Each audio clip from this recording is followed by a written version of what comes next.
the French actually had done a great deal of work in the early 70s, I think it was, in this regard.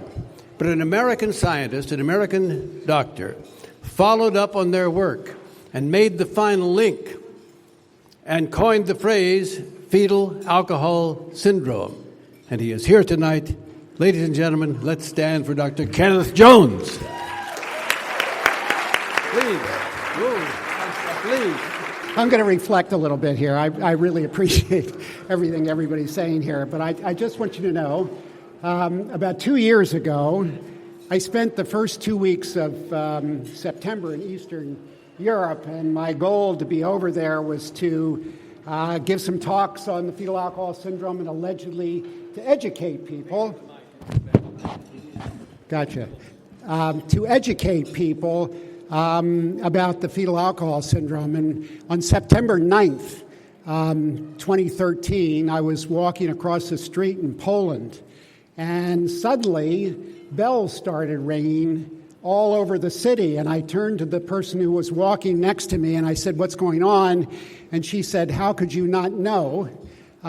This is Fetal Alcohol Syndrome Awareness Day, and the bells are ringing, the church bells are ringing all over Poland at 12 noon. And I said to myself, wow, we've got a lot to learn in the United States about making people aware of this disorder, because we need to do a bunch of things to get the bells to be ringing around here as well on September 9th.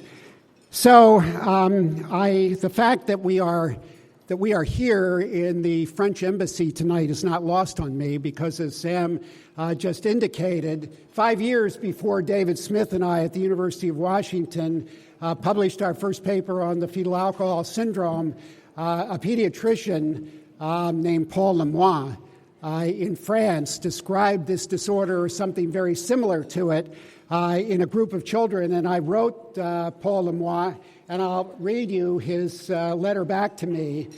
He said, "I thank you very much for the 2 publications which you sent to me on the subject of malformations and anomalies which you have discovered in infants of alcoholic mothers. I am sending you a photocopy of the publication which I gave in 1968 at the Society of Pediatrics of the West, and also the bibliography of the thesis of my student on the subject.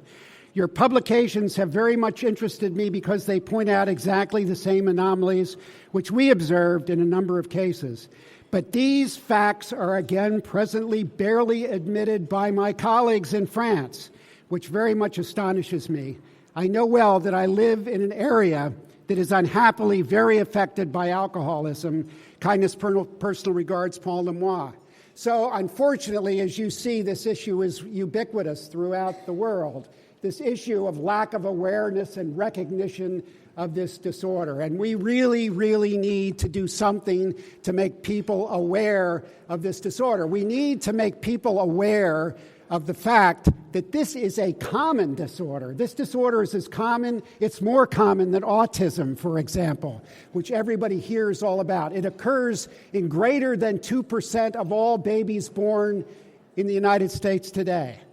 We need to make people aware of the fact that children, that not all children with the fetal alcohol syndrome are children who are aggressive and who have very low intelligence, as we just heard in the last speaker.